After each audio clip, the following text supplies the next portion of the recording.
Bum, bum, bum, bum, bum, bum, bum, bum, bum, bum, bum. Welcome back, my friends, to BjjBrick Quick. This is a quick jiu-jitsu podcast with outstanding music. I'm sure we're going to win an award someday for this soundtrack we're piecing together here. I do have no musical ability whatsoever. My name is Byron. We're talking about jiu-jitsu every episode. I've been asked to cover this topic, and I'm going to do it in a quick manner. Belt testing, good or bad? Jiu-jitsu is a bit different. If you are from a traditional martial art, you probably have seen some very formalized belt tests. That's not typical with jiu-jitsu. And I've had several belt tests. So my blue belt was a test, purple, brown, those were all tests. My black belt was just awarded to me.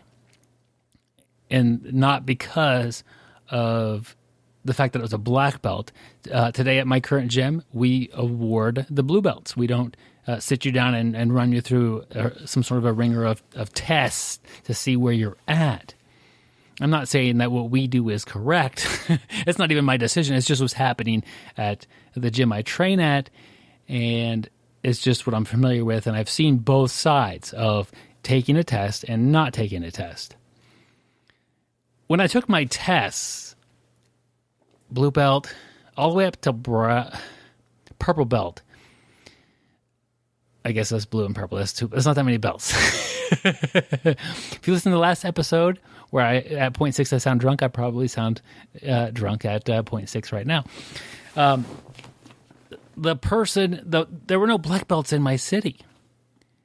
And so what we would do is have a seminar or make a weekend out of it, and the person would come into town, and they really wouldn't know you that well. They can go off a recommendation of your coach, but how well do you know a coach that you've met a few times and shared some mats with, but really it's not a daily training environment. Somebody, if I live here in Kansas, if somebody lives in Florida or New York or California, they're not going to know any of us that well.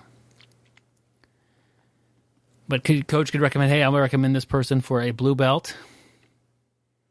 And then it's really up to that person to say, okay, you've recommended, a bunch of blue belts before. They've all been fantastic. I'm good to go. Or maybe the coach is like, I really want to kind of see how this goes.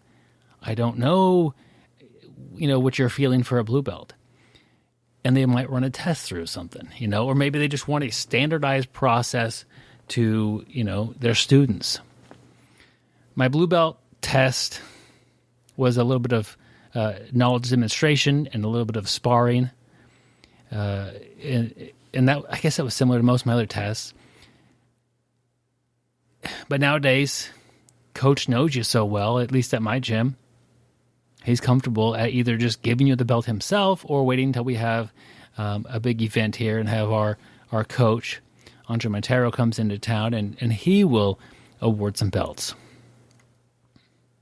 But there's really no formalized belt test under what I'm doing now as far as jiu-jitsu goes. Now, your coach might have a test. You need to do 3 sweeps from close guard, 3 sweeps from X guard. You need to have 17 attacks from, high mount. I don't know. It could be a list of things.